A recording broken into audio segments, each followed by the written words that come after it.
Olá pessoal, tudo bem? Na aula de hoje vamos falar um pouquinho sobre movimento harmônico simples.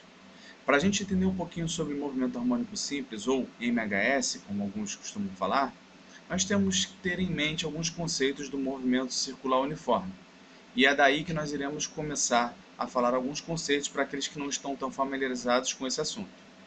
Então, basicamente, no movimento circular uniforme, nós teremos uma partícula que está se movendo ao longo de uma circunferência. E aqui nós podemos traçar dois instantes, dois momentos específicos.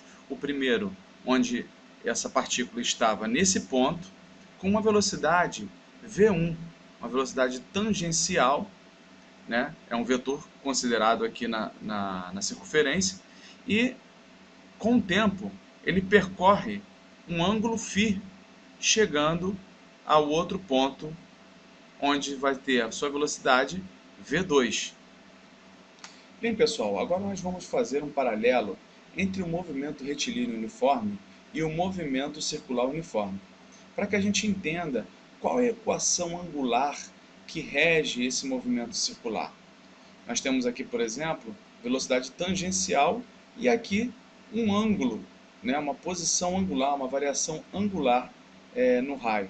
Então, com isso, a gente vai tentar, de alguma forma, demonstrar para vocês que existe muita semelhança entre aquilo que a gente já estudou no movimento retilíneo uniforme com o que a gente vai ver aqui para o movimento circular uniforme. Então, vocês lembram que a equação horária do movimento retilíneo uniforme era essa aqui, S igual a S0 mais VT. Esse S de T que eu coloquei aqui é justamente para mostrar que estamos tratando de uma função da posição em função do tempo. Ou seja, a posição S varia em função do tempo T. Então a gente tem de cabeça aquela informação daquela fórmula, né? S igual a S0 mais VT, que representava a equação horária do movimento retilíneo uniforme. E nós vamos ver que existe uma grande semelhança dessa equação com uma outra equação aplicada ao movimento circular uniforme. A gente vai ver aqui, por exemplo, que vai ser φ de t, ou seja, a posição φ varia em função de t, que é igual a φ0, que é a posição angular inicial, mais ômega-t, onde ômega é a velocidade angular. Então, vamos ver aqui as correspondências. No caso, entre o movimento retilíneo uniforme e o movimento circular uniforme, onde nós tínhamos posição linear, S, nós teremos agora posição angular φ. Onde nós tínhamos a posição inicial, linear, S0, nós teremos agora a posição inicial φ0, posição angular inicial. E por fim, nós teremos uma correspondência entre a velocidade linear e a velocidade angular.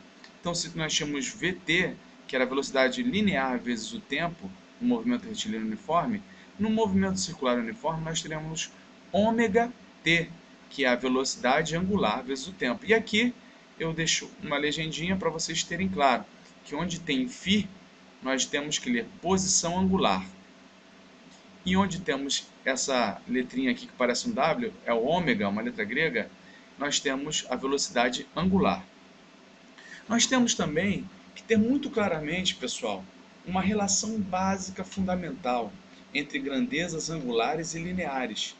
Toda grandeza angular, vamos escrever aqui, grandeza angular, vai ser igual à sua correspondente grandeza linear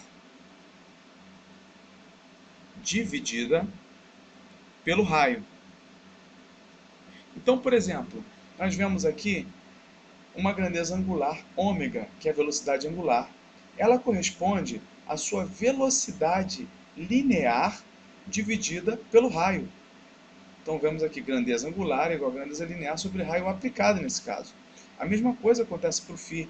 Φ é uma grandeza angular que tem associada a sua grandeza linear S dividido pelo raio. Pessoal, vocês podem estar falando, pô, professor, já estudei movimento circular uniforme, né? Eu quero saber onde que entra esse tal de MHS. E aí eu vou utilizar essa figura para vocês entenderem onde a gente está querendo chegar.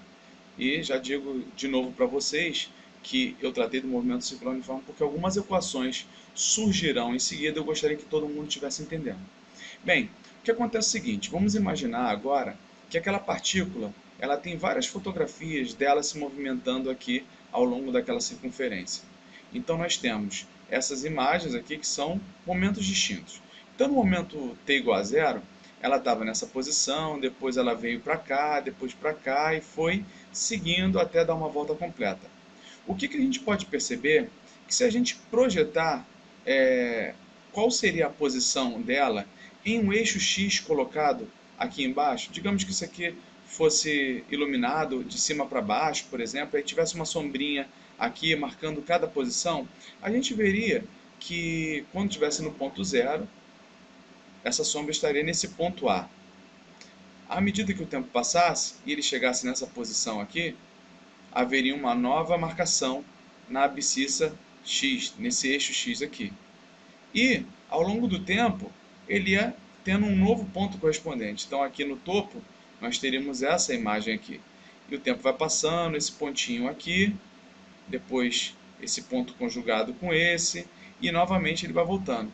A gente percebe que as projeções que são colocadas aqui no eixo X, eles estão delimitados por essa marca máxima A e essa marca mínima, que é menos A.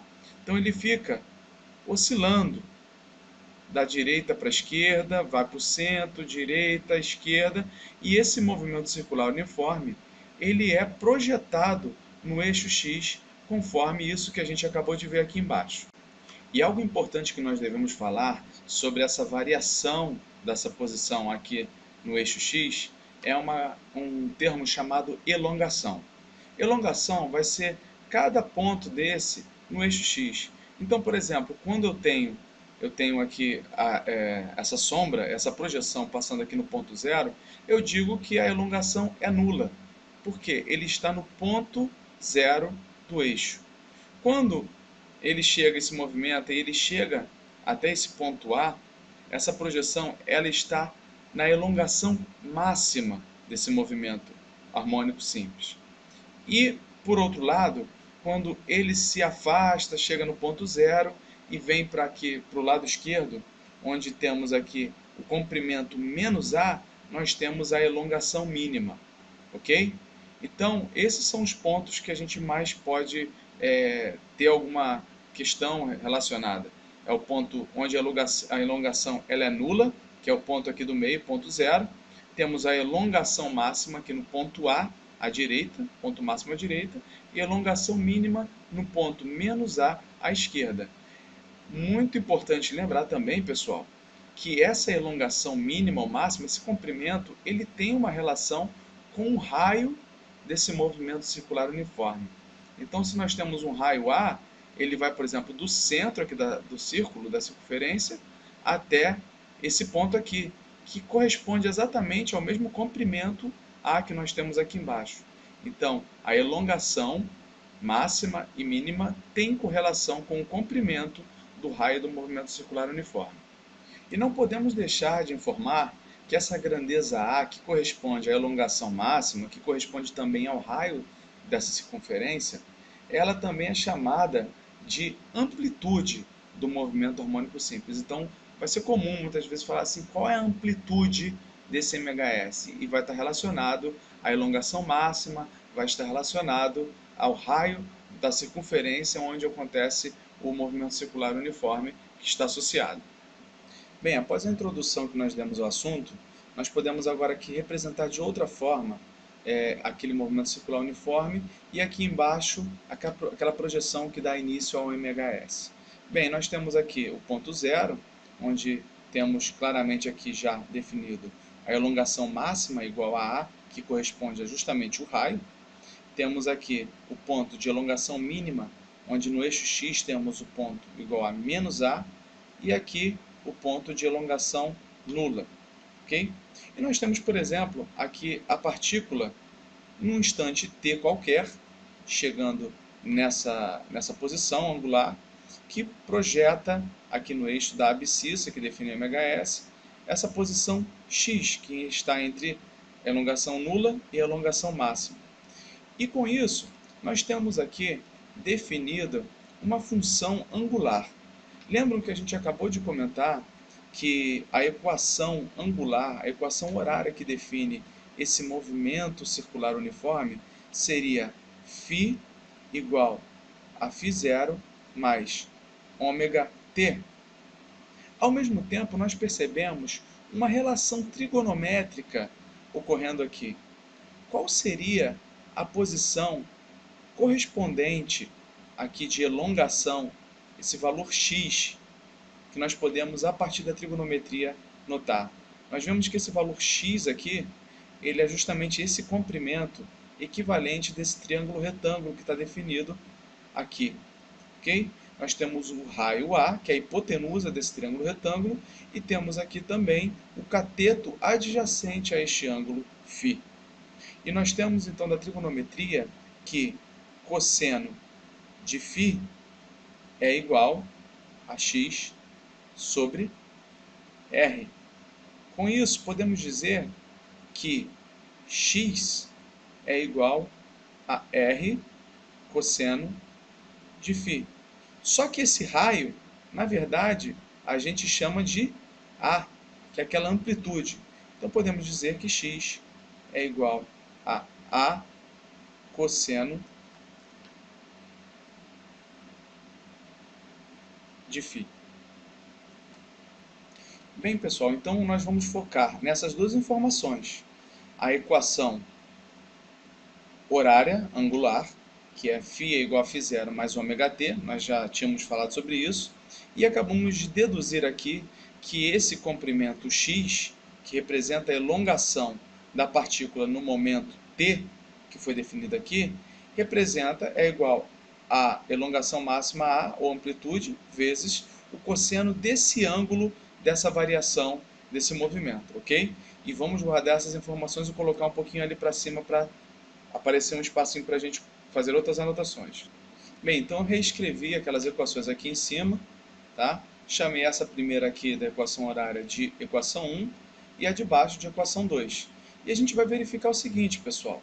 Nós podemos substituir o valor de φ, esse aqui, ó, podemos substituir onde? Aqui, no cosseno de φ. Então vamos pegar essa expressão 1 e vamos substituí-la na expressão 2. Com isso nós teremos que x é igual a A vezes o cosseno de φ0 mais ômega t. E a gente já vai definir aqui uma equação importantíssima do MHS, que define como que varia a posição x do MHS em função do tempo, correlacionando aqui a nossa elongação máxima, o ângulo inicial e a velocidade angular desse movimento. E com isso nós definimos a primeira equação importante, que é a função horária da elongação no MHS. Lembrando que o φ0 representa a posição angular no instante t igual a 0. Agora, nessa nova figura, nós vamos tratar como que se dá a relação entre a velocidade do movimento circular uniforme e a sua correspondente velocidade no movimento harmônico simples. Assim como nós fizemos lá para verificar como que dava a projeção, a equação horária, que mostrava a projeção da posição aqui no MHS, nós vamos fazer a mesma coisa só que em termos de velocidade. De um lado, nós estaremos analisando aqui a velocidade do movimento circular uniforme daquela partícula. Então, por exemplo, no instante t, aquela partícula está nesse ponto específico aqui da circunferência, com uma velocidade tangencial e vetorial, correspondente aqui, discriminada como VMCU, ok? A gente vai ter aqui associado a essa velocidade, nós teremos também aqui aquele pontinho material projetado aqui no eixo X se movimentando com uma velocidade horizontal para a esquerda. E a gente vai verificar que essa relação entre essa velocidade tangencial aqui do movimento circular uniforme e a velocidade que aparece aqui no eixo X, tem uma relação de decomposição vetorial.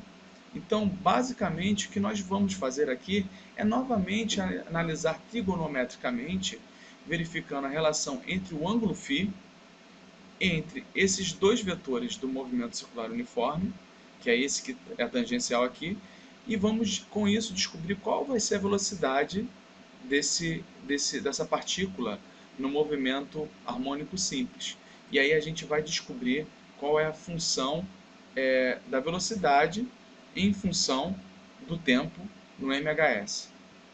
Bem, se nós analisarmos aqui direitinho, nós veremos que, por semelhança de triângulos, esse ângulo φ desse triângulo aqui corresponde a exatamente esse ângulo φ aqui em cima, ok? A gente verifica também que essa velocidade MHS, que a gente começou a falar um pouquinho antes, ela pode ser projetada aqui para cima, e o desenho já mostra aqui, ó, VMHS, esse comprimentozinho vetorial. Com isso, nós temos uma relação vetorial a partir do ângulo alfa desse cateto oposto, que é o VMHS, e essa relação considerada também aqui com a sua hipotenusa, que é representado por V do MCU. Dessa forma, nós temos a relação trigonométrica do cateto oposto pela hipotenusa, que é o seno. E isso vai nos fornecer a seguinte informação, que a velocidade do MHS é igual à velocidade do MCU vezes o seno desse ângulo φ, ok? E aí, nesse momento, eu retorno a falar sobre aquela relação que é grandeza angular é igual a grandeza linear dividido pelo raio, certo? Então, por exemplo, quando nós tínhamos a velocidade angular, ômega, ela seria igual à velocidade linear, v, sobre r, concordam? E dessa forma, eu posso dizer que a velocidade linear ela é igual a ômega r, beleza? Bem claro isso, né, pessoal? Então, como que eu vou aplicar isso a uma nova informação que eu coloquei aqui em cima? Vamos ver aqui, a velocidade do MCU, que está representada aqui, nada mais é que a velocidade linear, a velocidade tangencial desse movimento circular uniforme. Então, esse VMCU se relaciona como se fosse justamente essa velocidade linear que eu coloquei aqui. Então, VMCU vai ser igual ao seu correspondente angular vezes o raio. E o correspondente angular está aqui, aqui é o correspondente linear, vezes o raio, que no caso da gente aqui é representado pelo valor A, que é a alongação máxima. Com isso, nós temos essa informação, que a velocidade do MCU ela é igual a ômega vezes A, que nada mais é do que uma correlação do que isso que a gente acabou de deduzir, que é a velocidade linear igual a velocidade angular vezes o raio. Além disso, nós temos também essa outra informação aqui, de que nós já vimos bastante vezes aqui na nossa aulinha, que φ é igual a φ0 mais ômega t. Dessa forma, eu deixei muito claro para vocês como nós chegamos a essa equação aqui de cima, que eu chamei de equação 1. Da mesma forma, acabamos de ver como chegamos nessa equação 2, que é essa aqui, que é VMCU igual a ômega A. E por último, aquela que já está batida para a gente, que é a equação horária do movimento circular uniforme, nós temos aqui, chamamos de 3. O que a gente vai fazer agora? Nós iremos substituir a equação 2 e a equação 3 na equação 1. Então, por exemplo, onde tem VMCU, eu vou colocar substituindo aqui. E por outro lado, onde tem o φ, eu vou substituir aqui. Dessa forma, nós teremos o seguinte resultado. Bem, reescrevendo aqui embaixo a equação 1, nós teremos, vamos chamar esse V de MHS já de V, que é a velocidade que a gente quer saber aqui embaixo. Vamos chamar de V, é igual a V do MCU, que a gente viu aqui que é ômega vezes A, isso vezes seno de φ. Só que φ nós vimos que é, então, ômega t mais φ0. E com isso, nós chegamos à equação final, que representa como varia a velocidade em função do tempo no MHS. E com isso nós demonstramos a função horária da velocidade escalar no MHS, que é uma equação importantíssima que vocês têm que ter isso muito bem claro na mente de vocês a qualquer momento. E pessoal, e agora para finalizar essa primeira etapa do MHS, da explicação da aula, nós vamos falar um pouquinho sobre como que se dá a aceleração no MHS correlacionado à aceleração que a gente tem no movimento circular uniforme. Bem pessoal, para ficar claro logo de início, nós temos que ter em mente o seguinte, nós estamos tratando de um movimento circular uniforme, isso significa que se ele é uniforme, a velocidade tangencial, a velocidade linear dele, não varia. Para que a velocidade não varie, velocidade tangencial, velocidade linear, não existe igualmente nenhuma aceleração linear, nenhuma aceleração tangencial. A única parcela da aceleração que existe é a aceleração centrípeta, que é aquela que é voltada para o raio da circunferência, e ela é somente responsável por fazer com que haja a mudança na direção e no sentido do movimento da partícula a cada instante. Tá ok? Então, nós temos aqui representado a única parcela de aceleração que tem no movimento circular uniforme, que é a aceleração centrípeta, que a gente chamou aqui de AMCU.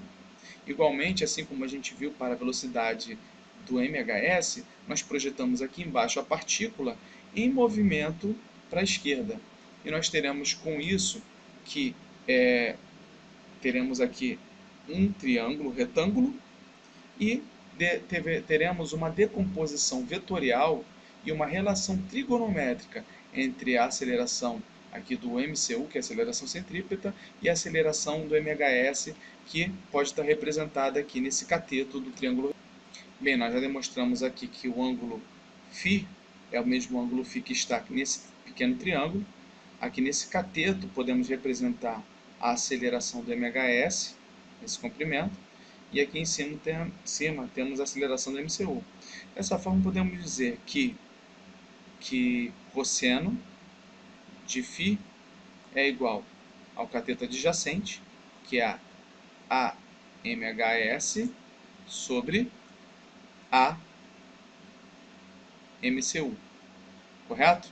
Dessa forma podemos dizer que A do MHS é igual a do MCU vezes cosseno de φ. Tudo isso, pessoal, que eu fiz aqui com essa letra horrível, somente para que fique claro essa relação aqui em cima, ok? Que foi deduzida a partir da relação trigonométrica.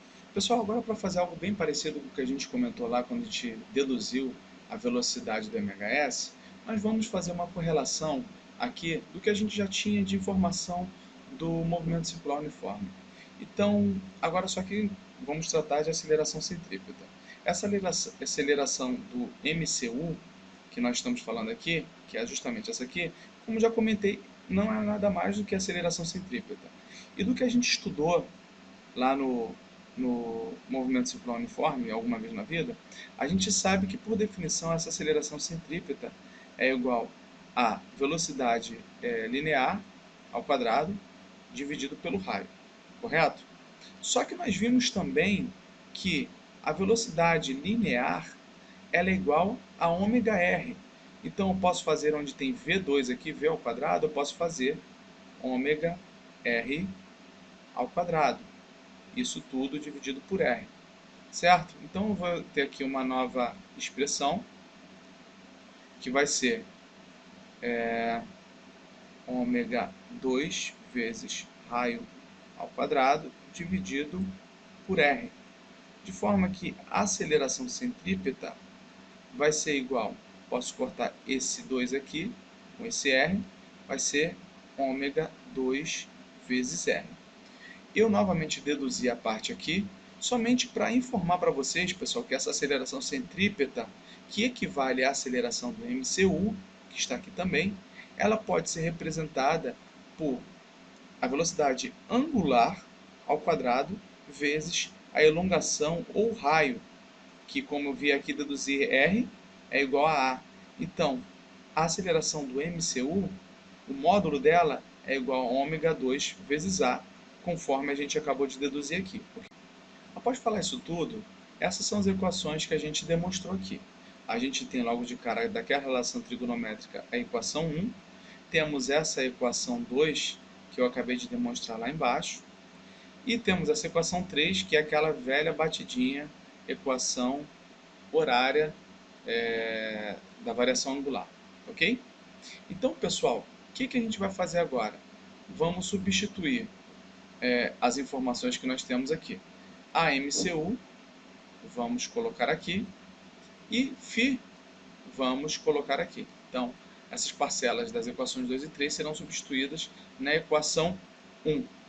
Com isso, nós teremos que a aceleração do MHS, que é essa aqui embaixo, que eu já vou chamar simplesmente de Azinho, tá? A aceleração do MHS, ela é igual à aceleração do MCU, que acabamos de ver que é ômega 2 vezes A, isso tudo vezes cosseno de φ. Cosseno de φ, só que φ nós já sabemos que é ômega t mais φ0. E com isso nós temos aqui completinha a equação que representa a aceleração no MHS. E é para guardar aí no formulário de vocês. Pessoal, só um último detalhezinho nessa primeira parte da aula que eu vou citar agora para vocês. Eu adicionei aqui a equação da velocidade e da aceleração reescritas aqui embaixo. E aí eu vou ressaltar o seguinte, para esse sinal negativo, que eu não comentei no caso da velocidade, embora eu acho que eu tenha colocado lá o sinal direitinho, mas eu não coloquei, por exemplo, aqui nessa equação que eu acabei de deduzir aqui em cima. Bem, o fato é o seguinte, tanto a velocidade quanto a aceleração, elas devem ter esse sinalzinho negativo. Ele é justamente por quê? Porque reparem bem o que está acontecendo aqui nesse caso da aceleração, por exemplo. A nossa análise está fazendo com que a aceleração ela vá decrescendo em relação ao eixo de orientação do eixo x, certo? Então eu arbitrei, por exemplo, que o eixo x ele cresce para a direita e a aceleração está indo para a esquerda. Então existe essa parcela desse sinal negativo que é justamente para informar que o sentido em que está indo a partícula, né, crescendo ali, a sua velocidade, a sua aceleração, ela é contrária ao eixo x, que está determinado aqui embaixo, que define justamente o MHS. Tá ok? Após esse detalhe que a gente acabou de elucidar, essa primeira parte a gente finaliza. É um assunto que é um pouquinho complexo. Assim como eu tenho feito para vários outros assuntos, eu tenho procurado ir naqueles detalhes mínimos, para que aquele aluno que tem muita dificuldade no assunto não tenha barreiras para entender o assunto, ok? Então, pessoal, a aula ficou um pouquinho grande, mas é justamente para isso, para que o aluno que, poxa, tentou ler vários livros, tentou ver várias videoaulas e talvez o conteúdo tenha sido um pouco resumido, rápido demais. E aí aqui a gente tem a oportunidade de chegar e mostrar para vocês de uma forma um pouco mais detalhada, detalhe por detalhe, minuciosamente representando todas as situações que ocorrem para a gente entender direitinho o assunto. Ok? Se alguém tiver um pouquinho mais de facilidade, eu sugiro que vocês vão lá no vídeo do WhatsApp, nas configurações, perdão, no vídeo do YouTube, nas configurações e acelerem. Tem um aceleradorzinho ali na parte de configurações. Quem não souber, pode visitar o meu blog, ilhafisica.wordpress.com, que tem um post lá que fala justamente sobre isso, como acelerar vídeos no YouTube. Tá ok, pessoal? Com isso a gente finaliza. Essa é a primeira parte da aula. MHS é um assunto muito complicado, tem sido apresentado de forma muito difícil por alguns livros, e a gente, com isso, vai destrinchar em 2 ou 3 aulas aqui tudo que a gente precisa saber sobre MHS. Então essa foi a primeira etapa. Nós calculamos aqui qual seria a equação horária do MHS, vimos também como deduzir a velocidade do MHS e a aceleração. E alguns outros assuntos nós trataremos nas próximas aulas. Espero que tenha sido uma experiência boa para vocês e até a próxima, pessoal. Grande abraço!